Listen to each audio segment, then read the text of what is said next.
Bien, pues vamos a dar inicio a nuestra clase. Estamos en esta unidad 13, ya en la lección número 3, pero vamos en la unidad 2. Esta unidad es muy larga y la hemos partido en varias partes debido a que vamos a ir viendo paso a paso. De hecho, hoy introduzco con una parte que tiene que ver con el último versículo que se ve supuestamente en esta clase. Si no lo vemos hoy, lo vamos a alcanzar a ver en la siguiente clase. Ya estamos ahí los cuatro, ya los demás grabarán cuando lleguen. Verán la grabación. En primera, tenemos que ir a este último página de nuestra lección que debemos llegar en la unidad 2. Estamos parados en la letra B, que es en la página 9. Y en la página 9 está la letra B y vamos a tratar de abarcar hasta donde empieza la unidad 3. No estoy tan seguro porque prácticamente yo dejaría la unidad, la parte I, que es en la página 11 de su manual para la siguiente clase, pero al final de la página 11 viene un versículo porque esta parte del crecimiento de la iglesia tiene que ver precisamente con esta parte tan interesante que es la necesidad de la comunidad. Y recuerda Mateo 9 cuando el Señor les dice, la mies es mucha y los obreros son pocos. Y hay una referencia a Marcos, y no mal recuerdo, capítulo 6, pero sí recuerdo que a una referencia directa al libro de San Juan, el Evangelio de San Juan. Y el Evangelio de San Juan inicia justamente con una lectura extensa y hablábamos hace rato de las interpretaciones de la palabra, ¿no? Y entonces San Juan empieza con una parte, leo la palabra del Señor que dice, después de estas cosas había una fiesta de los judíos y subió Jesús a Jerusalén. Aquí en el mapita que ustedes están viendo, en la parte sur del mapa, es decir, hacia abajo, tenemos la provincia de Judea y está la ciudad principal de Jerusalén. Ahí estaba en esta fiesta. Y en esta fiesta, después del punto,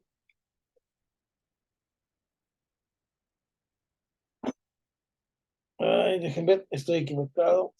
Sí, estoy equivocado de capítulo, ya sé, perdón, un error. Eh, Estaba equivocado de capítulo, les estoy hablando aquí. En esto dice que estaba en Jerusalén. Sí, estoy en el capítulo correcto porque lo tenía aquí señalado para empezar a leer aquí, pero no es la referencia que les dije a la a la misma palabra. Ahorita vamos a ver por qué lo elegí iniciar a leer aquí, porque fíjense bien, eh, en este estaba ahí en Judea y estaba ahí en este lugar. Él Y nos regresamos al capítulo 4 para saber cómo llegó a este lugar, ¿verdad? Él anda viajando de una provincia a otra. Dice capítulo 4, versículo 1. Cuando pues el Señor entendió que los fariseos habían oído decir, Jesús hace y bautiza más discípulos que Juan, aunque Jesús no bautizaba, entre paréntesis, sino sus discípulos, salió de Judea y se fue otra vez a Galilea. Ese es el versículo 3. Aquí es lo que quería explicar. En el capítulo 5, o sea, delante de lo que estamos leyendo, está en Judea y está en esta región. En este momento está en Judea y sube al norte a esta región que se llama Galilea. Esto es importante porque, fíjense, Jerusalén es como decir, dejen acordarme de alguna geografía de nuestro país. El estado, bueno, cercano a ustedes, en el Bajío que yo conozco, ustedes conocen. Por ejemplo, la capital del estado de Hidalgo, ¿cuál es? Ahí hay 4 alumnos que saben cuál es la capital. Eh, Pachuca, ¿no? Si es así. Pachuca, sí, maestro. Entonces, una cosa es decir, voy a Pachuca y otra cosa es decir Hidalgo, ¿verdad? Son dos, aunque el estado es importante, es la región de Hidalgo, pero la ciudad, perdón, es Pachuca. Y, por ejemplo, otro estado que también conozco y que posiblemente ustedes conocen es Michoacán. Entonces, Michoacán tiene su capital Morelia. Así es. Así es, Morelia, por Morelos, ¿no? Antes se llamaba Valladolid, son de las ciudades que cambiaron el nombre. Y esta ciudad, hablando de dos ciudades, fíjense bien, tenemos la ciudad de Pachuca y la ciudad de Morelia. Estas son ciudades, pero los estados serían de Hidalgo y de Michoacán.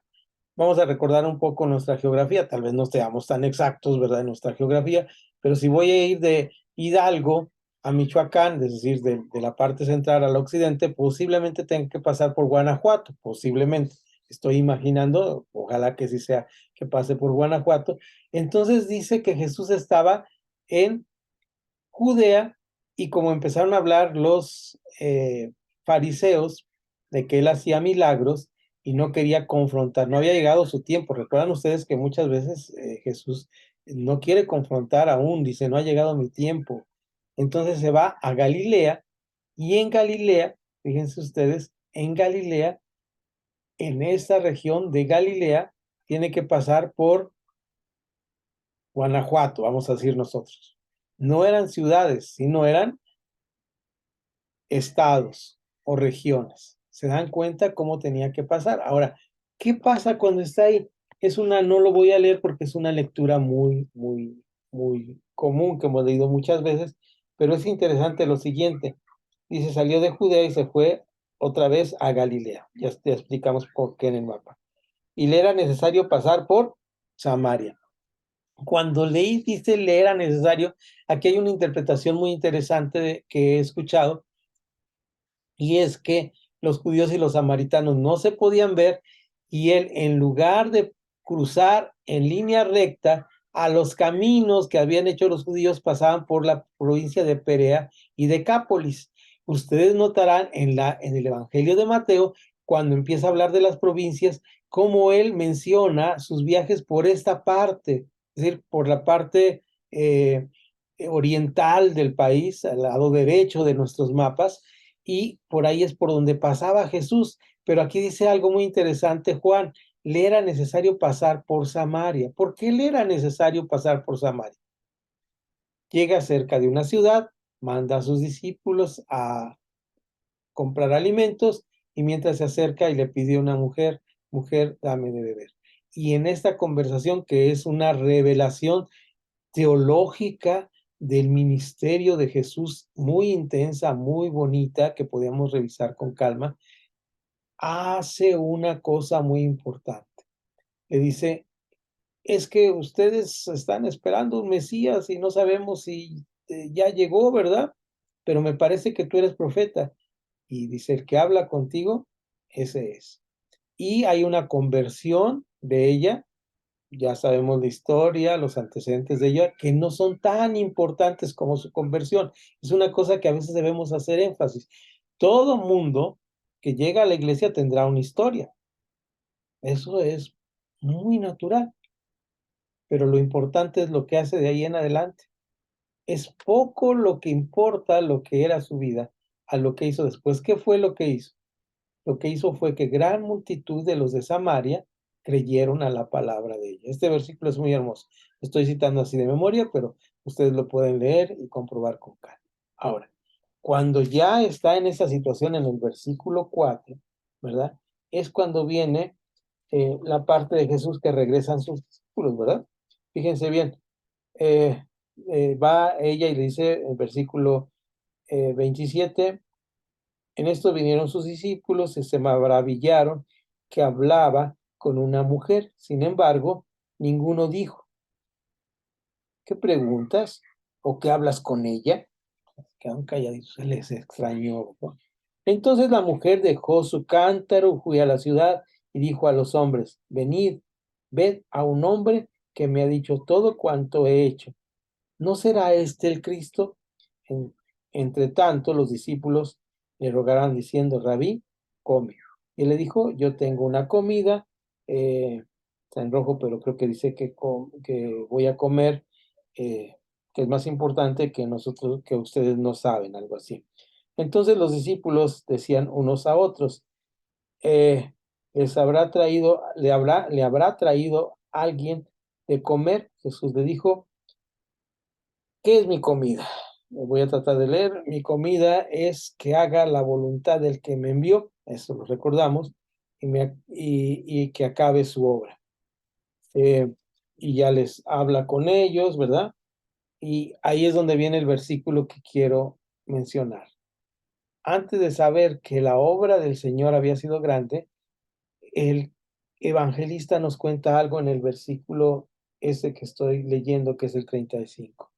Lo repito de memoria, si me equivoco, ustedes me corrigen. Dice, alzad vuestros ojos porque los campos están listos, están blancos, ¿no? Dice, están blancos como el trigo cuando ya está listo para segarse, blanco para la siega. Eso se refería precisamente a que esta multitud en Samaria estaba lista para llegar, el evangelio ya había llegado a ellos, pero el evangelio necesita asentarse en las personas. Estoy perfectamente de acuerdo con las campañas evangelísticas, pero también necesitamos que nuestras iglesias crezcan. No se trata solo de convertir a las gentes, se trata de hacer comunidades de fe prósperas y que estén dando un buen testimonio. Por eso, en esta clase que vamos a tener hoy en la unidad 2, que en la letra B que está aquí, en este manual que vamos a leer ahora, en la página 9, empezamos justamente con esta letra B. Si alguien quiere leerme, por favor, esas letras negritas que están entre los signos de interrogación, que es una pregunta, que la tenemos también ahí en pantalla. Sí, maestro, Ujú. lo leo. Dice el inciso B o la letra B, ¿quieres ser parte de una iglesia histórica o una que hace historia? Ah, qué pregunta, ¿no? ¿Quieres ser parte de una iglesia histórica? Es decir, yo soy parte de la iglesia que surgió en el año 1521, que es la iglesia de la Reforma Radical. ¿Quieres ser parte de la iglesia o quieres ser una iglesia que haga una historia, que cumpla con una historia, que haga un énfasis en una incidencia en la sociedad actual? ¿Qué es lo que necesitamos hacer?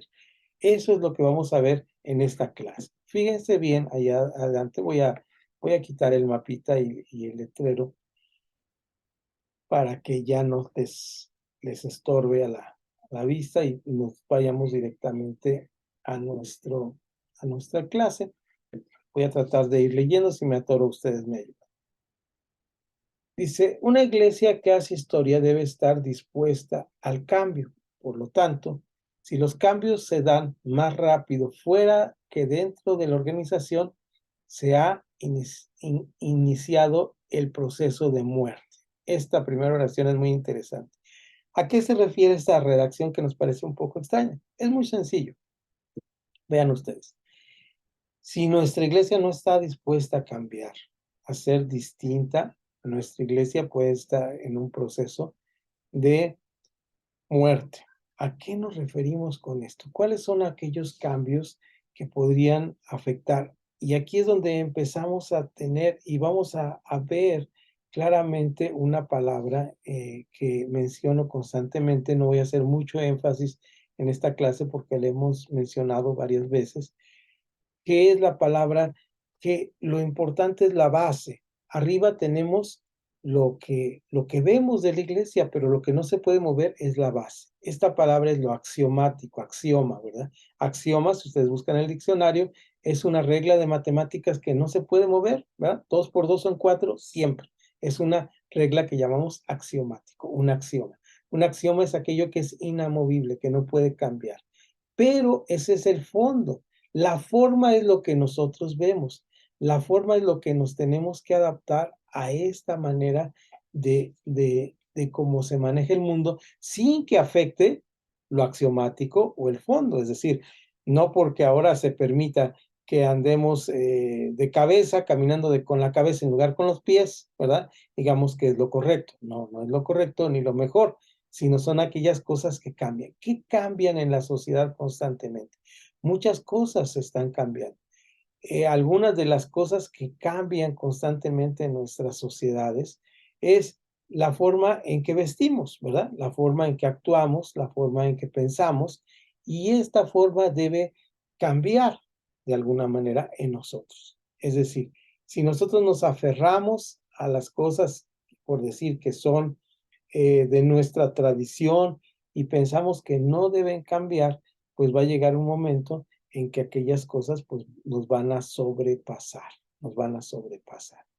Yo les he contado a ustedes, por ejemplo, una de las cosas que yo recuerdo de mi niñez es que, por ejemplo, a mi papá le gustaba el fútbol y le gustaba mucho jugar fútbol. Mi papá era un buen futbolista, era un buen futbolista mi papá, habilidoso y todo esto, pero él no nos permitía ir a los estadios de fútbol porque la iglesia no permitía ir a los estadios de fútbol porque ahí se anunciaban, no sé si ahora aún sea, pero se anunciaba cerveza. Entonces los hermanos cristianos no iban al fútbol, los hermanos cristianos no iban al teatro, porque el teatro significaba burlesque y todas estas cosas. No se veía como algo cultural ni como algo de deporte, se veía como algo del mundo. Ahora, si nosotros seguimos con esas reglas, ¿qué pasaría? Cuéntenme cómo estaríamos, qué cosas. Imagínense que al hermano pastor Fernando le prohibiéramos ver el fútbol en su televisión. ¿Cómo te sentirías, pastor? Ya está espantado, ya mejor no dice nada, ¿verdad? Bueno, sin comentarios entonces, pastor Fernando. Entonces, vean ustedes cómo a veces estas cosas, es claro aquí que las cosas deben cambiar, pero no el fondo, sino la forma con la que tenemos. Algunos otros ejemplos, pues no sé cuáles pueden recordar ustedes, pero yo he mencionado algunas veces, si mis abuelas, que ustedes saben que eran cristianas, hubieran entrado a alguno de nuestros servicios, si hubieran visto a nuestras pastoras y a las cantantes, se hubieran desmayado de ver todo el mundo dentro de la iglesia según su cultura y su criterio. Entonces, la iglesia tiene que ir adaptándose sin tocar el axioma. El axioma, o sea, el fondo, ese no lo podemos tocar. Lo que es pecado no lo podemos dejar de llamar pecado. No podemos decir, ay, hermano, pues ahora se permite un poquito de esto porque pues el mundo está cambiando. No, no, no. Hay cosas que el Espíritu Santo nos dice claramente que son pecado y no hay discusión al respecto. Pero en cuanto al cambio debemos darnos cuenta porque si no la iglesia muere. Cuando una iglesia, sigo leyendo después del punto y seguido, cuando una iglesia deja de cambiar, comienza a ser histórica. Es decir, por eso la iglesia presbiteriana, por ejemplo, tiene un dicho muy interesante, dice que es la iglesia reformada y siempre reformándose. Tiene un dicho en latín que reza en español de esta manera. La iglesia que se reforma suena muy parecido en latín y que siempre está reformándose. Entonces, es una iglesia que siempre está buscando cambiar, no es una iglesia estática. ¿Qué pasaría si la iglesia fuera estática o no quisiera cambiar? Pues un ejemplo claro de esto lo podemos ver en las normas o costumbres que hay en la iglesia que llamamos tradicional de nuestro país. ¿Qué pasa con esta iglesia? Pues no está dispuesta a un cambio en algunos aspectos y esto le trae choques con la sociedad o con la modernidad o con la posmodernidad. Algunos de estos choques pues son muy interesantes porque pelean porque no cambian unas cosas, pero por otro lado pues está totalmente siendo abandonada por los feligreses porque los feligreses quieren vivir de otra manera. Voy a dar un ejemplo que espero que no sea fuerte. Si es fuerte, ustedes me dicen. Y aún en la iglesia cristiana algún tiempo se discutió el tema. El tema son, y es de la iglesia tradicional en nuestro país. Ustedes saben lo que piensa la iglesia y está registrado en una película que se llama, no recuerdo ahora el nombre, pero también el libro está, que es el personaje dice, ni por vicio ni por fornicio, sino para dar un hijo a tu servicio. Entonces los anticonceptivos están prohibidos, ¿no? Entonces, pero pues en una sociedad moderna donde pues todo mundo está en este sentido, pues están en un problema, ¿verdad? Están en un problema. No sé si este ejemplo queda claro, cómo una iglesia puede hacerse vieja y fuera de la realidad. Otro ejemplo puede ser si yo tomo cosas del Antiguo Testamento y las tomo como realidades o verdades. Por ejemplo, la transfusión de sangre. ¿En qué se basan algunas iglesias que salieron del cristianismo, pero que no son cristianas? En algunos versículos del Antiguo Testamento, que dice que la sangre está en la vida, ¿no? Y es una metáfora, ya hemos hablado de metáforas. Y no porque no sea importante la palabra de Dios en ese sentido, sino porque simplemente cuando Dios lo dijo no había la ciencia avanzado, como él lo sabía que iba a avanzar, y no había el problema de las famosas transfusiones de sangre. Entonces algunos lo toman para no hacerse transfusiones de sangre. ¿Qué pasa con estas iglesias? Pues quedan fuera de la civilidad. Es decir, respeto su fe, respeto su decisión, pero si yo tengo una persona enferma y la vida va a ser salvada por una transfusión de sangre y yo lo impido, quedo fuera de la modernidad, ¿verdad? Entonces ahí la iglesia está en este problema. Creo que con estos dos ejemplos queda bastante claro, ¿verdad? Luego dice, la frase típica en estas congregaciones es: ¿por qué cambiar si siempre lo hemos hecho así? Está ahí entre unas corcheas españolas que se llaman, son muy bonitas, porque estas corcheas tienen que ver con un modismo que se utiliza, con una expresión común dentro de las iglesias. ¿Por qué vamos a cambiar si siempre lo hemos hecho así? Ahora, no se trata de cambiar por cambiar, ¿verdad? No se trata porque Pablo dice, algunos tienen comezón de oír cosas nuevas. Hay una tendencia dentro de la teología y del cristianismo que se llama buscar las cosas de novedad o las cosas nuevas. Esto en psicología se llama snobismo. La búsqueda tiene que ver, una palabra francesa que tiene que ver con la búsqueda de novedades. Siempre estoy en búsqueda de novedades. Hay iglesias que siempre están en búsqueda de novedades. No, no se trata de búsqueda de novedades, se trata de que hay cosas que hay que cambiar. Les voy a decir una cosa que para mí es un choque cultural como viejito que soy. Yo llego a las iglesias y no veo bancas con lugar donde poner mi Biblia y mi himnario y me desmayo, ¿verdad? ¿Por qué? Porque las iglesias donde yo nací, crecí, yo crecí abajo de una banca de iglesia. Ahí me daban mi bibi, ¿verdad? Ahí me ponían mi cobija. Eso lo viví toda la vida. La iglesia Gilgal tenía bancas de madera y esas bancas tenían su reclinatorio para que uno se reclinara a orar, ¿verdad? Y había que orar con toda reverencia. Si en ese tiempo hubieran llegado a una iglesia, si la iglesia Gilgal hubiera cambiado a sillas modernas, y en lugar de reclinatorios uno se aventara en una actitud de adoración, que no lo estoy criticando, es una adoración que uno siente y que el Señor y el Espíritu Santo nos tira hasta el suelo en muchas ocasiones por gratitud, por remordimiento, por perdón, por angustia, por lo que ustedes quieran, y es buena, es una adoración buena, pero en ese tiempo no se usaba, había que poner las manos sobre la banca de adelante y poner las rodillas en unos reclinatorios que tenían unos cojincitos, y la Biblia y el himnario, no podía uno ir a la iglesia si no tenía su Biblia de color negro, no había Biblias como las que tengo de colores, ¿verdad? Y su himnario, que era color azul marino, ¿verdad? Eh, y entonces todo eso, si la iglesia fuera así, yo hace años que no voy a la iglesia Gilgal, pero si la iglesia fuera así, ¿se imaginan cómo sería?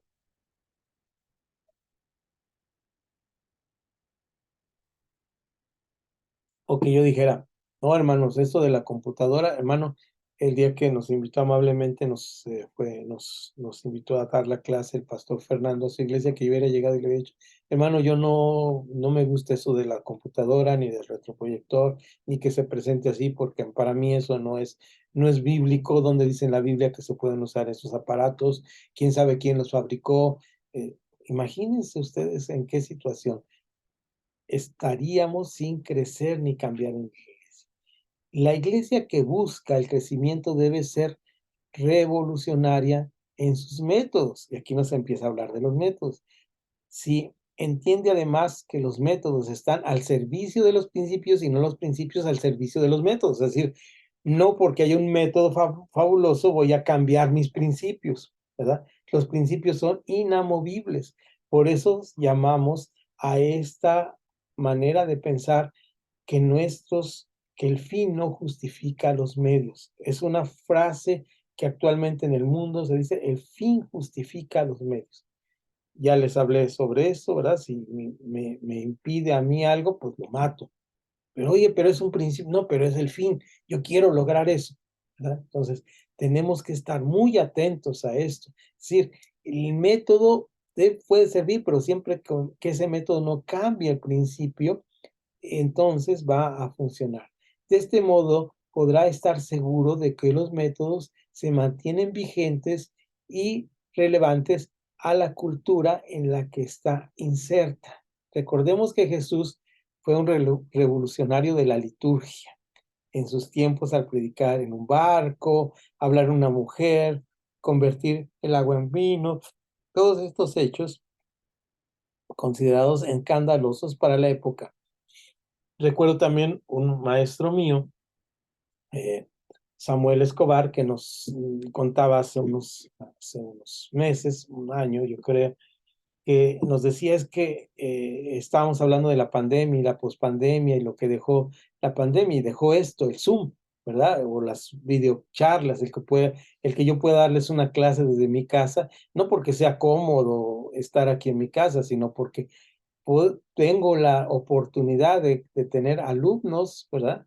Ahora tengo alumnos ahí, 5 personas que me escuchan y están ahí atentas a lo que estoy diciendo a través de la distancia. No tengo que cambiar de residencia, no tienen que viajar ellos para tomar una clase aquí. Y nos decía, es que esto es revolucionario. Dense cuenta ustedes cuando Pablo escribió sus cartas, las escribió en una Roma donde solamente una minoría muy mínima sabía leer, y él se animó a escribirles cartas a las iglesias. Dice, yo pienso que más de uno criticó a Pablo por hacer esto.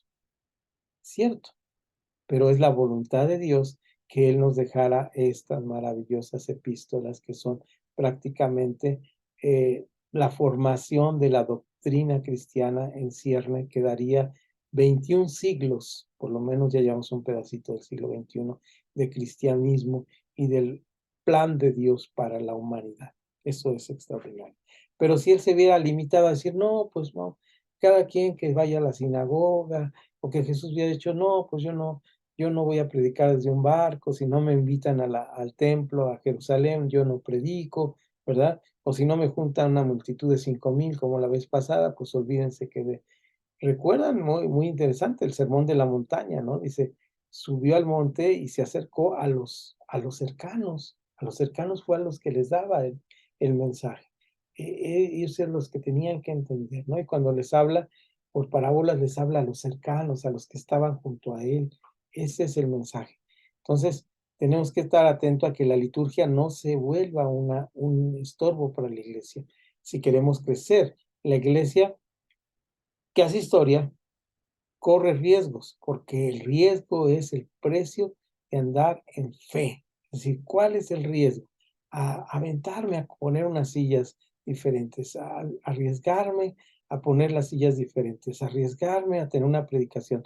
Y nos cuesta trabajo. Mire, una ocasión yo estaba hablando con el pastor de nuestra iglesia y me decía, hermano, tenemos un gran problema porque la iglesia llega a la predicación.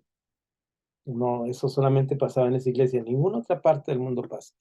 Ya sabían a qué horas predicaba y a veces hasta sabían quién predicaba. O sea, la la información se filtraba, y a veces cuando predicaban algunos que nos dormían, pues no llegaban, y a veces cuando predicaba alguien que contaba buenos chistes, pues llegaban puntuales a la predicación, pero a la parte de la alabanza, del inicio, de la oración, no querían llegar, ¿verdad? Otros llegaban a la alabanza, pero se nos iban en la predicación. Y le dije: "Hermano, ¿por qué no cambiamos? Iniciamos esta vez con predicación". Se me quedó viendo y dice: "Ay, usted siempre cambiando las cosas". Pero bueno, era una idea, debemos arriesgar. Díganme si el sonido está bien. Tenía una computadora que muy, muy malo el sonido, ¿verdad? Ya el sonido mejoró, póngame un dedito arriba si el sonido ha mejorado. Me alegra que se mejore, si no, sigue siendo yo que no hablo bien. Ya apagué el aire, entonces creo que debe escucharse bien. Gracias, pastor, y a los hermanos que están de aquel lado. Entonces, es posible que cometa muchas equivocaciones, pero de seguro verá la gloria de Dios porque el Señor siempre ha acompañado a los osados, ¿verdad? A los valientes. El reino de los cielos es de los valientes y los valientes se hace fuerte, dice, y los valientes son los que lo arrebatan. ¿Dudas hasta aquí? Vamos bien de tiempo. Vamos al punto número C, que está en la misma página 9. Aún vamos al punto C. La pizarra electrónica no me sirvió ahora, así que bueno, ahí tendrán que ir imaginándose que dice ahí en la pantalla la parte C. ¿Quiere ser parte de una iglesia grande o de una gran iglesia? Otra pregunta buena, ¿no? Otra pregunta buenísima. ¿Quiere ser parte de una iglesia grande o de una iglesia o de una gran iglesia? Esa es la pregunta que debemos hacernos. La grandeza de una iglesia está determinada por la forma en que encara la misión, administra su dinero o el impacto que tiene en su comunidad, no el tamaño del estacionamiento, la cantidad de músicos de su orquesta. Es muy fácil crecer mediante una campaña publicitaria o un sinfín de eventos espectaculares, tales como conciertos con artistas famosos. Por supuesto que no, por supuesto que esa congregación no tardará mucho en reunir una multitud. No obstante, puede seguir siendo una iglesia muy pequeña en cuanto a sus valores, carácter y responsabilidad frente a la misión. La grandeza no se logra en un momento, es el fruto de toda una vida de esfuerzo y de compromiso. Hasta ahí voy a hacer la pausa para platicarles una historia que una vez me contó alguien, un pastor que vive en el Estado de México, cerca de la salida a Querétaro. A él, su casa, su familia vivía junto a un familiar de él, que conocía, vivía en un lugar, en una parte que era esta parte de una iglesia, cerca de una iglesia que era muy famosa en finales del siglo XX, en la década de los 90 y la década última, de los últimos 10 años y un poquito antes. En los últimos 20 años hubo un movimiento que se llamó la crecimiento, la iglesia que crecía rápidamente. Ah, se activaban varios sistemas de crecimiento de la iglesia, como estos que acaba de mencionar, una buena grupo musical, campañas de frente famosa, ¿verdad? Entonces esta iglesia era muy grande, nombrada, era muy conocida, tenía un nombre, tenía un prestigio entre las iglesias cristianas. Uno de sus grandes aportes era que la conocían porque algunos de nuestros miembros, así lo decíamos, estaban allá con ellos, ¿verdad? O sea, es una forma de conocer una iglesia. Es cuando muchos de sus miembros, que fueron nuestros miembros, están con ellos. Y bueno, el Señor sabe y da crecimiento a la iglesia como Él quiere, pero este familiar y la historia que quiero contarles es que un día él, inquieto por esta iglesia tan grande, preguntó con sus vecinos que qué pensaban de la iglesia. ¿Iglesia? ¿Cuál iglesia? Pues esa que tienen ahí. Ah, sí, hay un lugar donde llega mucha gente los domingos, pero no sabemos si es iglesia, no tiene título, no tiene campanario, no tiene cruz. Lo que tiene es una gran molestia para nosotros porque los coches llegan e invaden nuestras cocheras, pero nunca le han venido a predicarle a nada. No, no, eso no hacen, no nos da, realmente en eso no nos molesta. Sí oímos como que cantan algo allá adentro, pero no, ni se entiende lo que cantan. Bueno, es una visión muy de pagano de la iglesia, estoy de acuerdo con eso, pero a lo que voy, qué curioso es que no estemos impactando a la sociedad. Lo que nos está diciendo aquí el manual es algo muy interesante, ¿no? ¿Cómo no podemos impactar a la iglesia? ¿Por qué estamos en esta situación? Eh, Estamos aquí en la parte de compromiso, ¿verdad? Así me quedé ahí, pónganme una manita arriba, así me quedé ahí. Y luego sigue, alguien me ayuda con el último parrafito para descansar un poco mis ojos antes de seguir leyendo. Claro que sí, maestro. Va a leer la hermana, mire. Eh, Dice un pastor. un pastor, un pastor.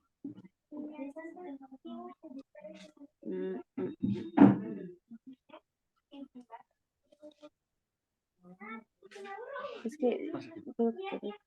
Pastor. Ok. ¿Ya tiene Sí. Ok. Dice la lectura aquí. Dice, un pastor no podrá tener mayor satisfacción que esta. Ministrar en una congregación llena de personas, supervisar el buen funcionamiento de muchos programas que producen transformación y dirigir una iglesia que no tenga de qué avergonzarse. Hasta ahí, gracias. Bien, entonces, lo que nos acaba de leer dice, no es el tamaño, es la funcionalidad de la iglesia. Esto es lo importante, ¿no? Que la iglesia esté funcionando adecuadamente. A veces nosotros estamos preocupados por el tamaño. No te preocupes tanto por el tamaño. Sí, queremos que la iglesia, el tema es método de crecimiento de la iglesia, pero el principal método de crecimiento de la iglesia no es tener muchos, sino que sean de calidad los que tenemos.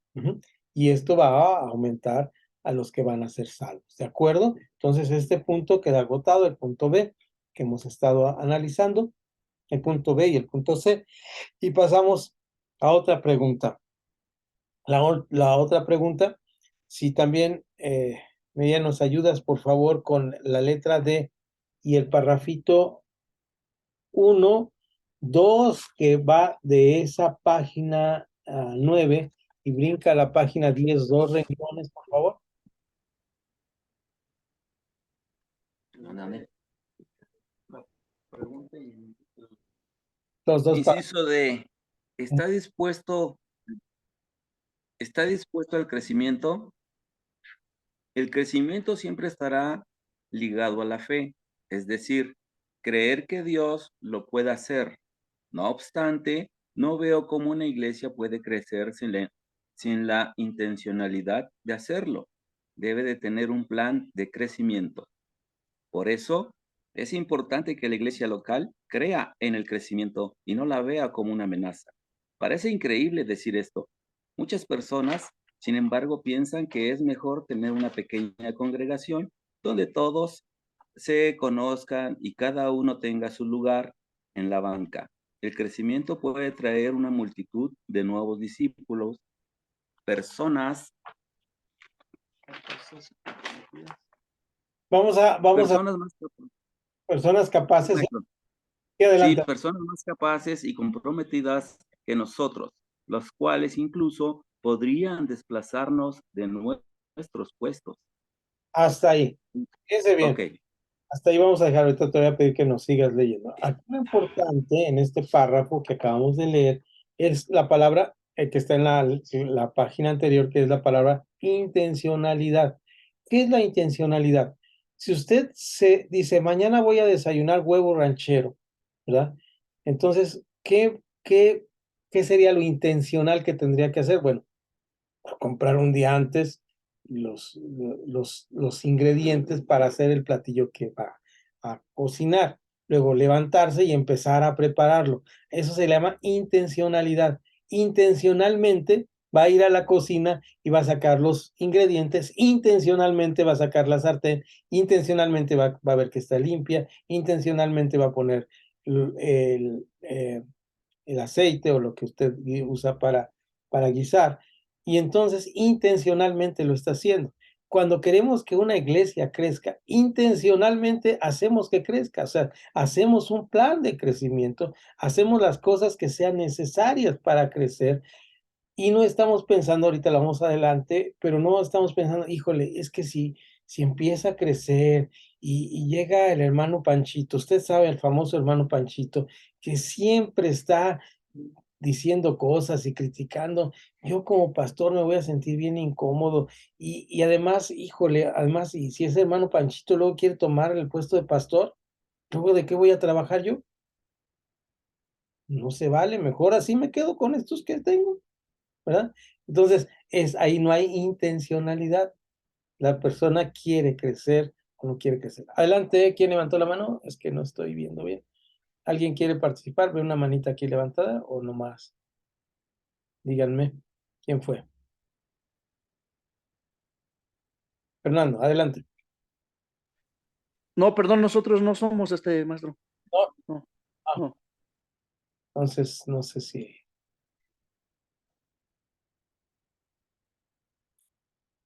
Sí, pero Creo que está conectada la hermana Emilia, pero no sé si sea ella. pero si quieren hablar y no les doy la palabra, abran el micrófono y me interrumpen, ¿eh? No hay ningún problema. Ahora sí, vamos por favor con el último párrafo ahí donde interrumpí para aclarar lo de la intencionalidad, porque viene esta parte importante.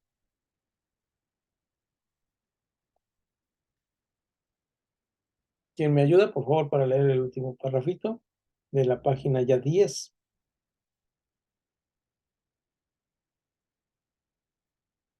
Donde empieza el crecimiento. Bueno, voy yo, ya descansé un poquito los ojos. El crecimiento numérico también abre nuevas posibilidades de servicio, pues trae multiplicación de materiales y personas. Un liderazgo sabio sabe entonces sacar provecho de los recursos. Recuérdese que uno de los principios del éxito es precisamente la mayor, iba a decir mejor, pero es la mayor utilización de los recursos, ¿verdad? Yo le pondré ahí mejor, pero es la mayor utilización de los recursos, dones y talentos de la congregación. No se podrá lograr esto si la congregación está limitada a una mentalidad mezquina y temerosa, ¿verdad?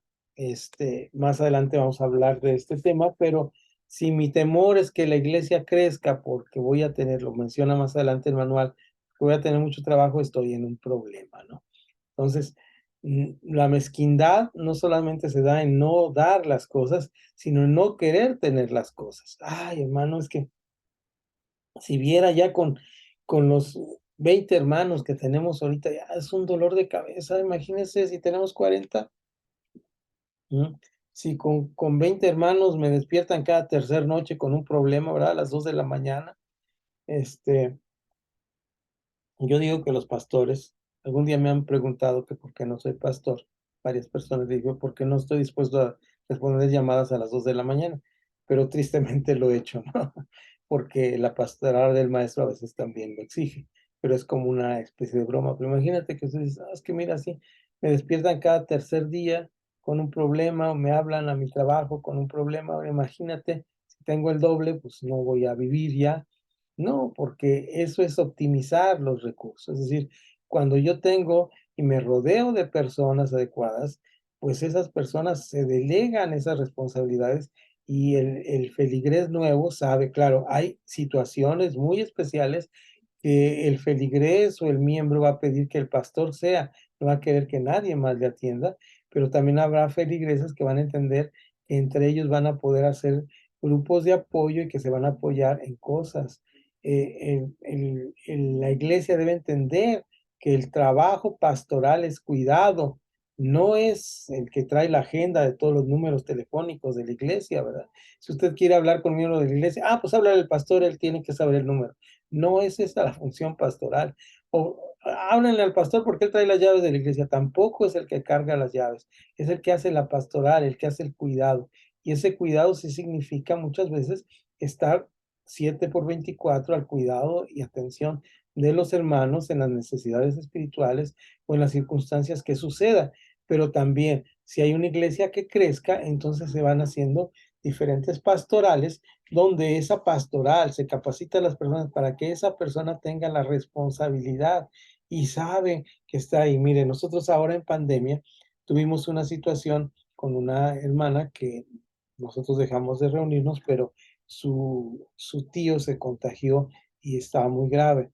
Y el pastor estaba pues también en una situación de un problema de salud, de un problema. Y entonces, pues, ¿qué hace? Pues le habla al hermano Naúm, no hay ningún problema, se le atiende. Le habla a la hermana Esther, se le atiende. No tenemos problema en atender a los hermanos. El asunto es que ellos sientan la confianza, que saben, si no encuentran al pastor, pues le hablan a un hermano que saben que es de confianza, que puede orar por ellos. Yo siempre les digo a los pastores de nuestra comunidad, hermano, cuando le pidan oración, ore en ese momento por la persona. No espere que pasen 8 días y se acuerde y diga, porque a mí me ha dado esa vergüenza que se llama vergüenza espiritual, no sé cómo llamarla, que alguien me dice, hermano, ore por mi hija porque va a tener un bebé. Y a los 8 días me hablan y me dicen, ya tuvo el bebé. Y en ese momento dije, y no oré por la hermana. Entonces, prefiero en ese momento, quiere que ore, vamos ahora por teléfono, en WhatsApp, en como sea, ore por la persona en ese momento. Es una parte importante de la oración que tenemos que estar haciendo por las personas. Bien, entonces ahí vamos en ese, ayúdenme donde me quedé. Me fui al bosque, regrésenme por favor. Estoy yo leyendo, mm, si alguien me ayuda donde me quedé. Algo sabio podrá entender y sacar provecho, sí. Ya leí esa parte. No se podrá lograr esto si la congregación está limitada por una mentalidad. Ya leímos todo el inciso anterior que inició, me ayudaron con la letra D. Vamos con la letra E, por favor. La letra E. ¿Qué precio estoy dispuesto a pagar? La pregunta de nosotros es, ¿qué precio está dispuesto a pagar? Sin duda, es muy fácil ser el pastor de una iglesia pequeña, con sus rutinas claramente establecidas, donde las cosas son siempre iguales. Crecer trae toda clase de trastornos. Es probable que la construcción de una gran iglesia necesite inversión de tiempo, de recursos extraordinarios y sea necesario sacrificar eh, salón más bonito. Si voy ahí bien, está bien o mi manual se brincó algo. Díganme ustedes. Muchas áreas de la vida de la iglesia incluyen, tal vez ahí el manual se me brincó, así que no me hace sentido. Voy a tratar de leerlo en el manual, en papel, porque aquí tengo una copia en computadora que hice muy rápido. Tal vez al teclear soy mal tecleador, me brinco renglones, pero dice, si me ayudan ustedes, probable que la construcción de una iglesia grande necesite inversión de tiempo. Estoy ahí en esa letra. Amén, maestro. Alguien me ayuda de tiempo y de recursos, Sí, amén. si sea necesario. Y Hay muchas más áreas de la vida eclesial, incluyendo los recursos destinados a los mejores sueldos o a un salón. Si me brinqué un pedazo, miren cuando tecleé, lo hice mal. Salón más bonito, ¿verdad? Me faltaba esa parte. Gracias, Pastor Fernando. Entonces, repito, leo para que sea claro, y sea necesario sacrificar muchas áreas de la vida eclesial, incluyendo los recursos destinados a la mejora de sueldos o a un salón más bonito. Es decir, si crezco, a lo mejor las cosas van a cambiar, los planes van a cambiar. Una buena estrategia, un plan, ya lo vimos cuando vimos planeación, ¿verdad? Financiera, en el módulo 3, hace 10 módulos, que decíamos que toda estrategia, decía el manual, toda estrategia puede ser modificada o cambiada de acuerdo a las necesidades. Es decir, yo me pongo objetivos, pero esos objetivos pueden ser modificados o cambiados de acuerdo al plan. Entonces, debemos estar atentos a esto. Sigo leyendo aquí porque parece que me brinqué un renglón. Objetivos. Es en esto, todos deben concluir, pues a pesar de contar con la ayuda de Dios, la cantidad de trabajo del equipo será fundamental. Las iglesias triunfan mediante la gracia del Padre Celestial y el sabio esfuerzo de sus siervos. Ahí tenemos en los libros de la reconstrucción del templo, ¿no? Esdras y Nehemías. Entonces ahí había una actitud de intencionalmente construir algo de acuerdo a un objetivo. Una de las cosas más tristes que hemos escuchado de los pastores es cuando les llevamos un buen plan de educación, un buen plan de evangelismo y le preguntamos, ¿cómo ve, pastor? ¿Está dispuesto a implantarlo en la iglesia? Estoy hablando no de ustedes, estoy hablando de otras iglesias. Y esas personas nos dicen, ay, hermano, ya tengo mucho trabajo. Imagínense si la iglesia creciera, mejor así estamos bien, así nos vamos a quedar. El Señor nos llamó a ser poquitos, somos la manada pequeña del Señor, la niña de sus ojos, Él nos cuida así poquitos como somos, nos podemos cuidar los unos a los otros. Eso es maravilloso, pero el problema es, ¿y si hay un alma más? No digo 10, 20, 100, 1 millón, no, no, no, uno más. El Señor quiere alcanzar por tu ministerio y esa mezquindad te está llevando a esto, pues el Señor nos va a pedir un día cuentas de eso, ¿no? Entonces, por uno debemos hacerlo. Bien, terminamos el inciso E y pasamos al inciso F. ¿Qué precio estás dispuesto? Ya lo leímos y vamos al inciso F. El inciso F nos habla de la pregunta, ¿estás dispuesto a descentralizar el poder? Y aquí estamos hablando de un tema que se llama el pastocentrismo, ¿no? Es decir, estoy dispuesto a dejar que las cosas sean realmente como cuerpo de Cristo. La iglesia no es un organismo que tiene una organización como una empresa o como un negocio, que son buenos las empresas y los negocios, pero es la función de la iglesia es un cuerpo y como cuerpo todos tenemos funcionalidad en el cuerpo de Cristo. Dice Pablo, nadie puede decir al pie, porque no soy mano, no soy del cuerpo, tomando algunos de los ejemplos, no recuerdo ahora específicamente el cual toma, pero de esta manera podemos entender que la iglesia del siglo XXI no puede estar dirigida por un solo líder. Debe trabajar en equipo y para tener una gran iglesia el pastor debe desarrollar un gran grupo de liderazgo. Los líderes con mejores resultados no son los más brillantes, sino los que logran conectar sus ideas con las de sus colaboradores. El reconocido, autor Juan, no lo conozco, Maswell, observa. ¿Y qué es lo que observa? Ahí tenemos unas comillas, si alguien lo ve ahí, con buen equipo podemos perder, con un buen equipo podemos perder, con un mal equipo no podemos ganar. Es decir, es seguro que no, con un buen equipo podemos, y no sé si es un autor cristiano, no lo conozco, pero fíjense ustedes como una persona que se dedicaba a empresa en el área de computación, un día le pregunta, no recuerdo el nombre de esta persona, pero es de esos famosos que hicieron las iPad o los softwares importantes como Windows, alguno de esos tipos, le preguntan, ¿cuál fue el secreto tuyo para desarrollarte? Dice, rodearme de buenos colaboradores.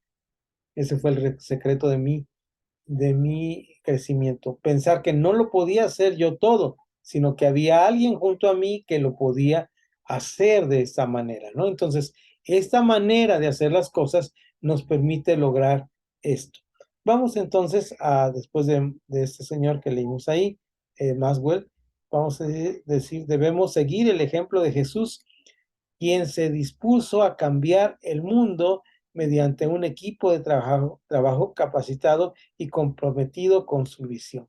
Con 12 transformó todo el mundo conocido y llegó 21 siglos después a ser un mensaje de Dios transformador, y lo único que hizo fue capacitar a un pequeño grupo que le dio, pues naturalmente, el Espíritu Santo, y les dio las señales y milagros que iban a seguir en su nombre, y les dio algo muy importante, una misión. Les dio una misión que era ir y hacer discípulos, bautizarlos en el nombre del Padre, del Hijo y del Espíritu Santo, y estas señales seguirán a los que creen en mi nombre. Esta visión era la visión del reino de Dios. ¿Alguien me ayuda, por favor, con la letra G?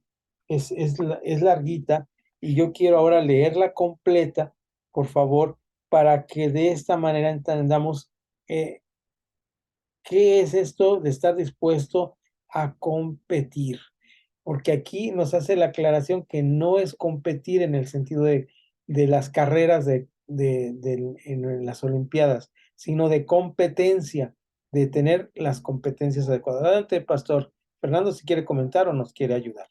Sí, quiero ayudarle. Con todo el párrafo, por favor, Pastor. Claro que sí.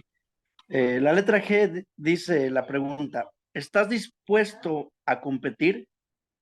Cuando hablamos de competir, no es en el sentido deportivo de la palabra, sino más bien de ser competentes.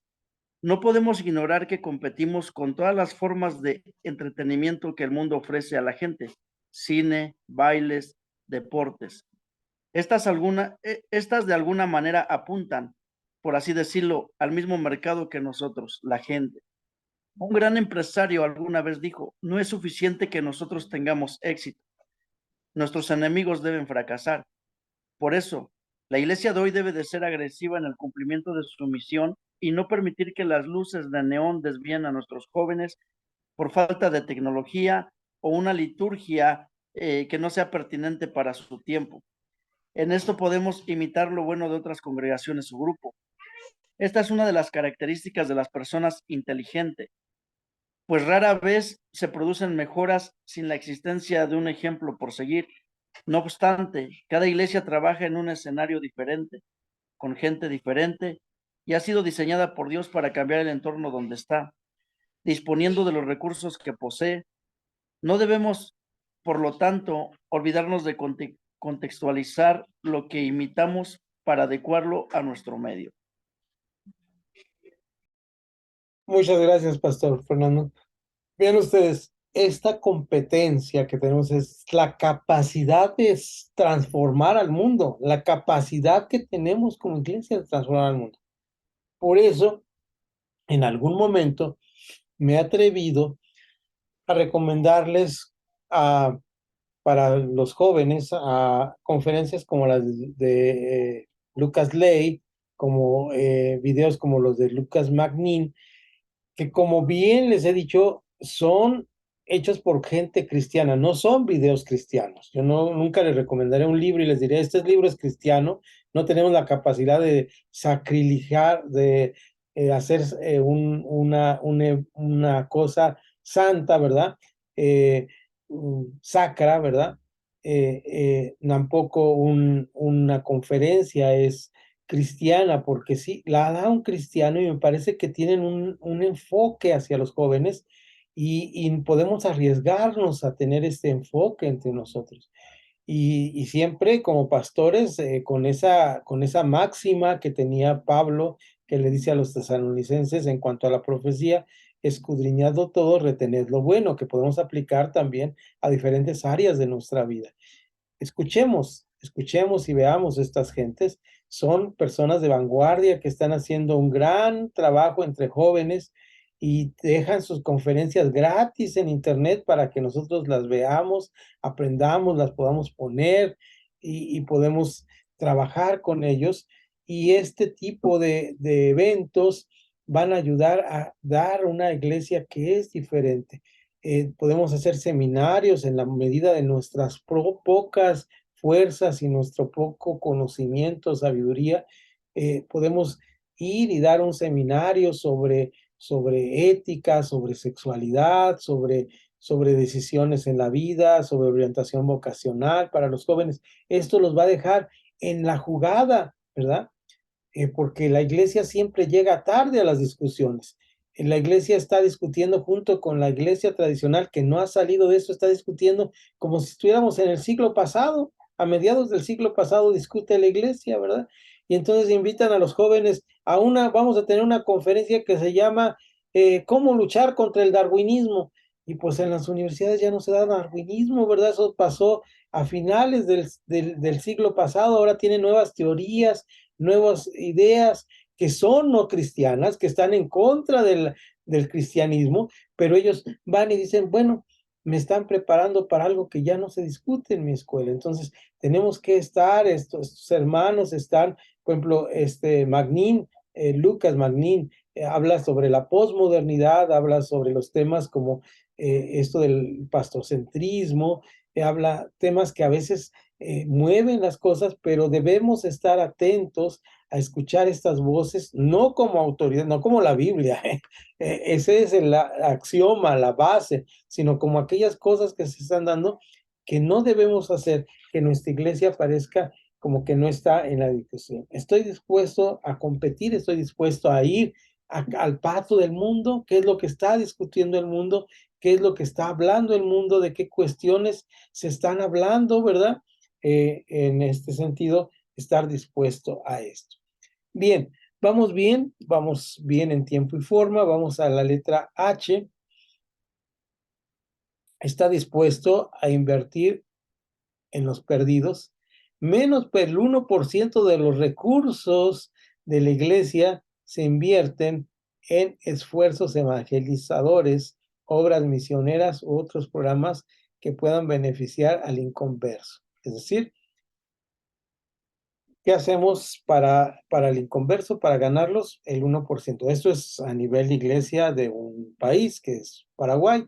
No sé cómo sea aquí en México, pero por lo menos lo que yo veo en Guadalajara, sí. ¿En qué se invierte? Pues en un salón para los niños, en sillas para que los hermanos estén cómodos, en una computadora que no se nos descomponga para poder pasar los cantos, ¿verdad? En seminarios para que los hermanos en Aquila y Priscila para que los hermanos sean capacitados, pero ¿qué porcentaje dedicamos a la expansión de la iglesia? Pues ahí vamos a tener el resultado del crecimiento. Frente a esta estadística, ¿qué importa el discurso de cada domingo de la mañana sobre el amor de Dios al prójimo? Si no tenemos amor al prójimo, es una cosa ahí sarcástica muy interesante. La verdad es que esta situación manifiesta nuestra falsedad, avaricia y falta de amor. La palabra de Dios dice, donde estuviese vuestro tesoro, ahí está vuestro corazón. En muchas congregaciones, tristemente, su tesoro está en sus propias vidas. La iglesia no puede escribir la historia desde una oficina o del cuarto o de 4 paredes del templo. No olvidemos que para rescatarnos, Jesús dejó los lugares celestiales. Por eso no podemos tocar la vida de los demás si no estamos dispuestos a salir de nuestra comodidad. Hasta ahí vamos a decir que si no estamos dispuestos a salir de nuestra comodidad, no podemos caminar adelante. ¿Ok? ¿Dónde ponemos rayita? Vamos a poner, bueno, falta un pedacito. Dice, ninguna iglesia crecerá en calidad si no invierte más del 1% de sus ingresos en los perdidos. ¿Ok? Entonces llegamos justo aquí donde tenía donde planeé la letra I y latina con puntito, y vamos a ver este tema junto con la unidad 3 para la próxima clase. Antes de irnos y despedirnos, vamos a ver esta parte importante de lo que es el crecimiento de la iglesia en esta situación de invertir en el reino de Dios. Sí, a veces somos egoístas. Sí, a veces somos muy egoístas.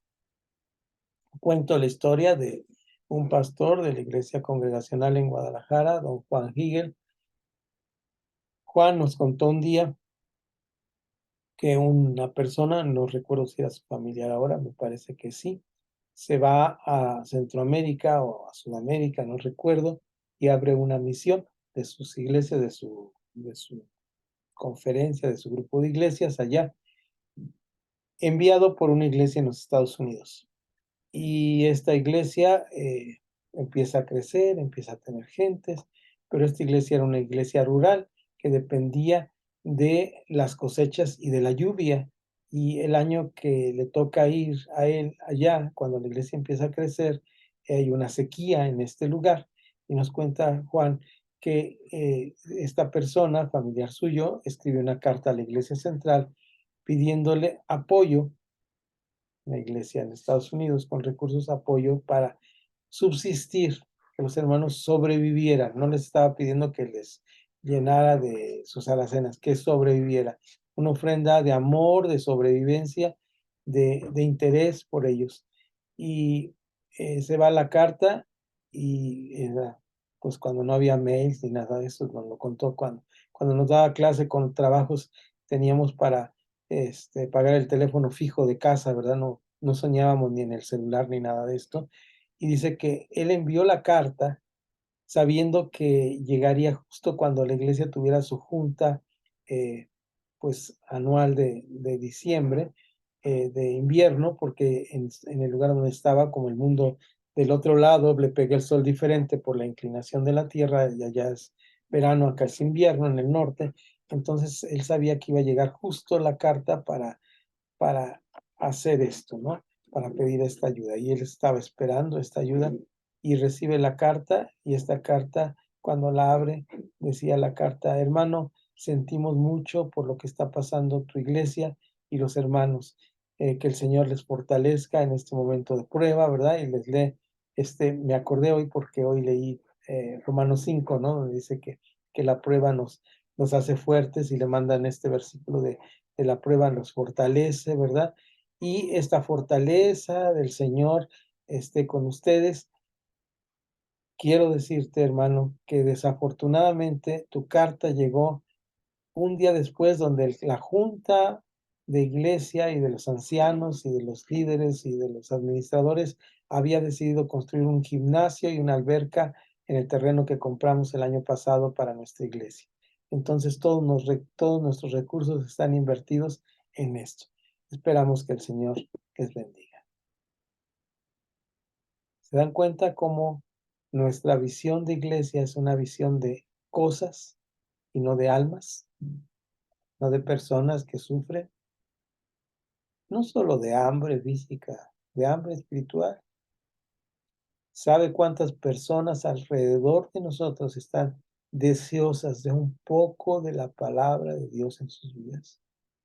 A veces uno está hablando y sin querer menciona la palabra, y uno nota cómo la persona presta atención y está oyendo.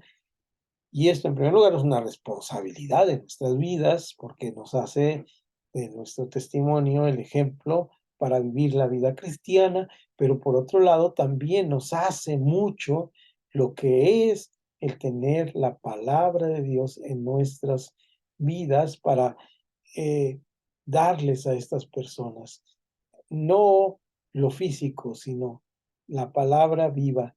Y este es nuestro trabajo como cristianos, vivir la palabra viva. Entonces, hermanos, vamos a dejar aquí la rayita en este lugar. Vamos a ponerle 25 de agosto. Y bueno, estamos listos, hermanos. Vamos a pausar aquí.